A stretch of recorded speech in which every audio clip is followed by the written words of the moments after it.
Subscribe my channel Learning with Smartness and don't forget to press on the bell icon. नमस्कार विद्यार्थी मित्रांनो,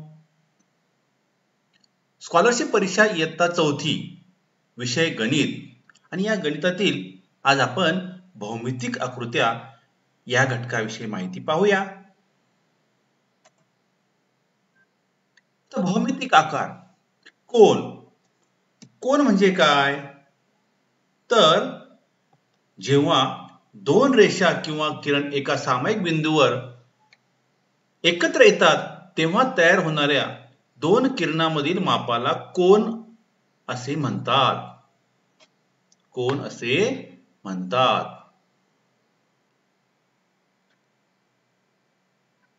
हा कोन आहे पहा. आता कोनाचे तीन प्रकार आहे पहा. लघुकोन, काटकोन आणि विशाल कोन. मग आता आपण या प्रत्येकाची माहिती पाहूया. काटकोन म्हणजे काय? ज्या कोनाचे माप 90 अंश असते त्यास काटकोन असे म्हणतात.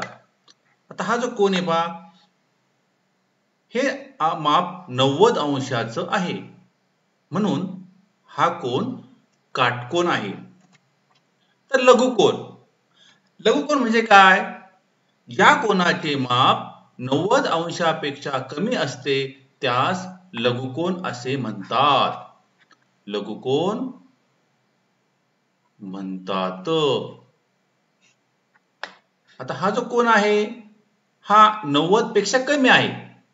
तो 80 असेल किंवा 70 असेल किंवा 60 असेल, म्हणजे हा 90 पेक्षा कमी असेल पहा, म्हणून या कोनाला लघुकोन असे म्हणतात. ज्या कोनाचे माप 90 अंशापेक्षा जास्त असते त्यास विशाल कोन असे म्हणतात. आता हे जे माप आहे हे 90 पेक्षा जास्त आहे म्हणून याला विशाल कोन असे म्हणतात. त्यानंतर आयत म्हणजे काय? आयताला चार कडा असतात पहा. आयताला चार कडा आहेत आणि ही एक कड पहा, ड क, अड, ब क आणि अब. आयताला चार कडा आहे पहा. चार म्हणजे चार बाजू आहे. किती बाजू आहे? चार बाजू आहे. जिथे दोन बाजू मिळतात त्या बिंदूला शिरोबिंदू म्हणतात. म्हणजे शिरोबिंदू पाय अ, त्यानंतर ब, क आणि ड हे शिरोबिंदू आहे. शेजारील आकृतीत अ, ब, क आणि ड हे शिरोबिंदू आहेत. या ठिकाणी बाजू अब, बाजू बक, बाजू कड, बाजू अड या आयताच्या बाजू आहेत. आयताच्या समोरासमोरील बाजू समान लांबीच्या असतात. म्हणजे समोरासमोरच्या बाजू कशा असतात? समान असतात. आणि आयताचे सर्व कोन काटकोन असतात. तर आयताला काटकोन चौकोन असे म्हणतात. म्हणजे कोन अ हा काटकोन आहे, कोन ब काटकोन आहे, कोन क काटकोन आहे, कोन ड काटकोन आहे. पुढे पहा, चौरस. तर चौरस म्हणजे काय? तर चौरसाला चार शिरोबिंदू असतात व चार बाजू. किती बाजू असतात? चार. शेजारील आकृतीत प, म, र, स पहा. प, म, र आणि स हे चौरसाचे शिरोबिंदू आहेत. चौरसाच्या सर्व बाजू समान लांबीच्या असतात आणि सर्व कोन काटकोन असतात. म्हणजे कोन प हा काटकोन आहे, कोन म काटकोन आहे, कोन र काटकोन आहे, कोन स हा काटकोन आहे. आता पुढील आकृती पाहूया. त्रिकोण म्हणजे काय पहा. तर त्रिकोणाला तीन शिरोबिंदू व तीन बाजू असतात. य, र, ल हे त्रिकोणाचे शिरोबिंदू आहेत. बाजू य र, बाजू र ल, बाजू य ल या त्रिकोणाच्या तीन बाजू आहेत. त्रिकोणाला तीन कोन असतात. वर्तुळ. आता वर्तुळ म्हणजे काय? तर या ठिकाणी पहा, ही वर्तुळ आहे. हा केंद्रबिंदू आहे. वर्तुळ मध्य आहे किंवा याला केंद्रबिंदू म्हणतात, वर्तुळाचा मध्य म्हणतात. आणि वर्तुळाचा मध्य आणि वर्तुळातील कोणताही बिंदू यांना जी जोडणारी रेषा आहे याला म्हणतात त्रिज्या. त्रिज्या. आणि जर ही जी त्रिज्या आहे म्हणजे वर्तुळाचे कोणतेही वर्तुळावर पहा, म्हणजे जर आपण बिंदू प या ठिकाणी बिंदू आपण क घेतला आणि प म आणि अशा प्रकारे हिचं पूर्ण प क हे जे आहे याला म्हणतात व्यास. याला म्हणतात व्यास. व्यास. आणि हे जे आहे हे वर्तुळाचा परिघ आहे पहा. वर्तुळाचा परिघ आहे पहा. जी कड आहे वर्तुळाची त्याला परिघ असे म्हणतात. परिघ. म्हणजे वर्तुळाची संकल्पना आहेत. आता आपण प्रश्न पाहूया. काटकोनापेक्षा मोठ्या कोनाला काय म्हणतात? लघुकोन, सरळ कोन, विशाल कोन आणि यापैकी नाही. आणि या प्रश्नाचं योग्य उत्तर आहे विशाल कोन. काटकोनापेक्षा मोठ्या कोनाला विशाल कोन असे म्हणतात. पुढील प्रश्न पहा. काटकोनापेक्षा लहान कोनाला काय म्हणतात? तर लघुकोन, विशाल कोन, काटकोन आणि सरळ कोन. आता काटकोनापेक्षा लहान कोन, तर काटकोन, हा काटकोन आहे पहा. हा काटकोन आहे. मग काटकोनापेक्षा लहान कोन म्हणतात लघुकोन. पर्याय नंबर ए. पुढील प्रश्न पाहूया. वर्तुळाचा मध्य व वर्तुळावर कोणताही एक बिंदू जोडणाऱ्या रेषाखंडास टिंबटिंब म्हणतात. पर्याय पहिला पहा. वर्तुळाची जीवा, वर्तुळाची त्रिज्या, वर्तुळाचा परिघ आणि वर्तुळ मध्य. तर पहा हे वर्तुळ आहे. आता वर्तुळाचा मध्य आणि वर्तुळावरील कोणताही बिंदू, म्हणजे वर्तुळावरील कोणताही बिंदू यांना जोडणारी जी रेषा आहे याला म्हणतात वर्तुळाची त्रिज्या. वर्तुळाची त्रिज्या असे म्हणतात. पुढील प्रश्न पाहूया. वर्तुळावरील कोणतेही दोन बिंदू जोडणाऱ्या रेषाखंडाला काय म्हणतात? तर वर्तुळाचे कोणते दोन बिंदू घेतले आपण? कोणतेही दोन वर्तुळावरील पहा. आता या ठिकाणी पहा, इथून आपण हा बिंदू घेतला, बिंदू ए, बिंदू बी आणि ए बी जोडले असे. हे यास काय म्हणतात? वर्तुळाची जीवा. कोणतेही दोन बिंदू आपण घेतले,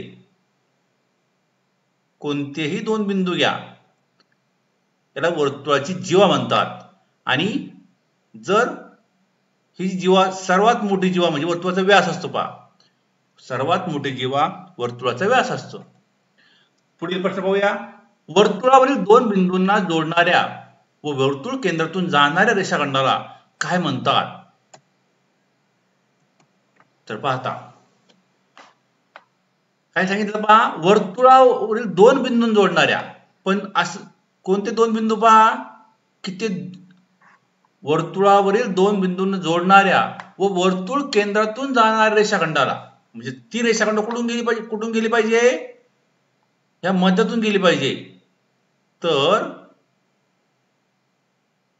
त्यास म्हणतात व्यास. व्यास असे म्हणतात. वर्तुळाचा व्यास असे म्हणतात.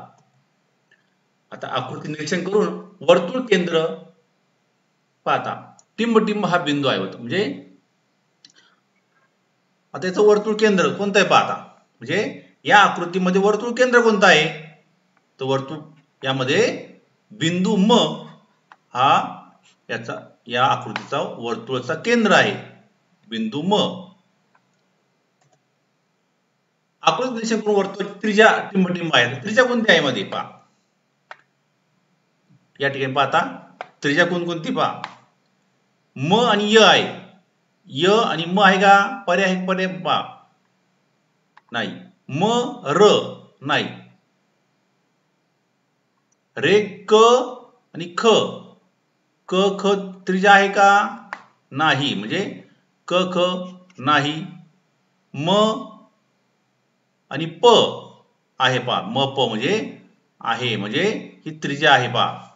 म प म्हणजे हा जो पर्याय पहा, पर्याय नंबर 1 ही वर्तुळाची त्रिज्या आहे. वर्तुळाची जीवा कोणती पाहता? यामध्ये काय आकृती निरीक्षण करून वर्तुळाची जीवा टिंबटिंब आहे. आता जीवा, जीवा म्हणजे काय की वर्तुळावरील कोणतेही दोन बिंदू जोडणारी रेषाखंड. य र ही देखील जीवा आहे आणि क ख हे देखील जीवा आहे. मग यामध्ये य र हा पर्याय आहे का? नाही. पण क ख पर्याय आहे. म्हणजे या ठिकाणी रेख क ख ही वर्तुळाची जीवा आहे. रेख क ख. आकृती निरीक्षण करून वर्तुळाचा व्यास टिंबटिंब आहे. तो व्यास कोणता आहे पहा.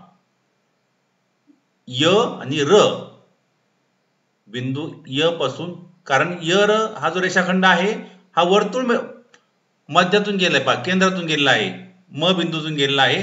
म्हणून य र हा या वर्तुळाचा व्यास आहे.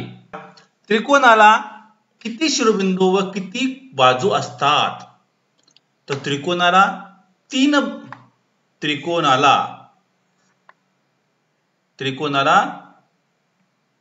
तीन शिरोबिंदू आणि 3 बाजू, म्हणजे पर्याय नंबर 1 3 आणि 3. त्रिकोणाला 3 शिरोबिंदू आणि 3 बाजू असतात. आयताच्या टिंबटिंब बाजू समान लांबीच्या असतात. पाहता आयत, आयत म्हणजे काय? आपण एखादी आकृती काढूया.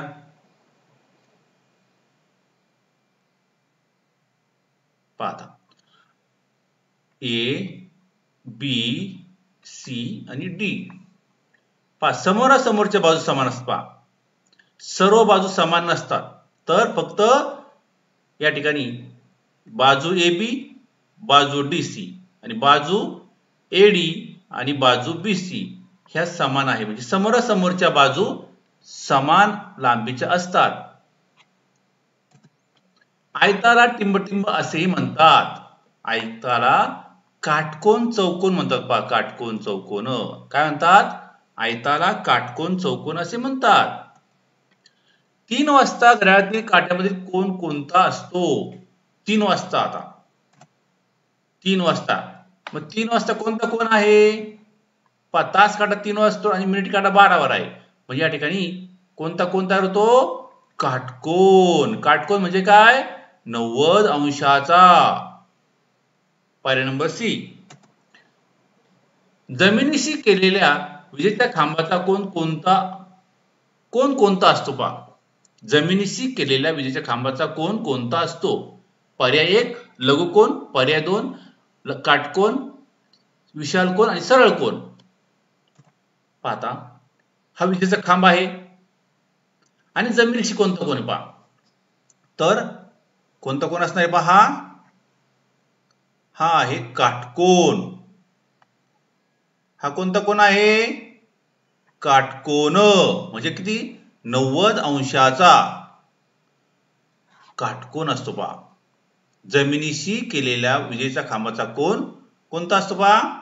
काटकोन.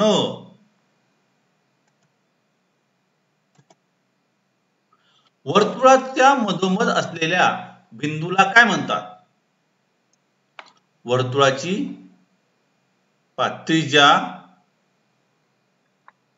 जीवा, केंद्र आणि व्यास. मधोमध असलेले बिंदू म्हणतात केंद्र. काय म्हणतात? केंद्र.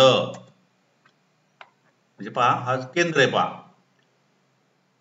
हे जे वर्तुळ आहे आणि वर्तुळाच्या मधोमध हे काय पहा? केंद्र. वर्तुळावरचा कोणताही बिंदू आणि केंद्र यांना जोडणाऱ्या रेषेला काय म्हणतात? वर्तुळाचा कोणता बिंदू आणि केंद्र त्याला म्हणतात त्रिज्या. पहा त्रिज्या. त्रिज्या असे म्हणतात. वर्तुळ काढण्यासाठी कोणते साधन वापरतात? पट्टी, कंपास, स्केल, गणक. उत्तर आहे वर्तुळाचा व्यास नेहमी कोणाच्या दुप्पट असतो? कोणाच्या दुप्पट असतो बा? तर वर्तुळाचा व्यास हा नेहमी त्रिज्येच्या दुप्पट असतो. त्रिज्येच्या म्हणजे त्रिज्या जर 7 असेल तर व्यास हा 14 असतो. त्रिज्या जर 7 असेल तर व्यास किती असतो? 14 सेंटीमीटर. पाहता वर्तुळात व्यास आणि त्रिज्या यांचा संबंध कसा आहे पहा. म्हणजे व्यास आणि त्रिज्या. तर पहिला पाय काय पहा, व्यास बरोबर 2 गुणिले त्रिज्या. बरोबर आहे का? हे बरोबर आहे. दुसरा पर्याय व्यास बरोबर 1/2 गुणिले त्रिज्या. म्हणजे त्रिज्याचे निम्म कधीच नसते पहा, म्हणजे हे चुकीचं आहे. व्यास बरोबर त्रिज्या हे चुकीचं आहे. व्यास बरोबर त्रिज्याचे तिप्पट हे पण चुकीचं आहे. म्हणजे पर्याय नंबर 1 म्हणजे व्यास बरोबर 2 गुणिले त्रिज्या हे उत्तर बरोबर आहे. वर्तुळ काढताना कंपासचे टोक कुठे ठेवतात? तर केंद्रावर. चौरसाबद्दल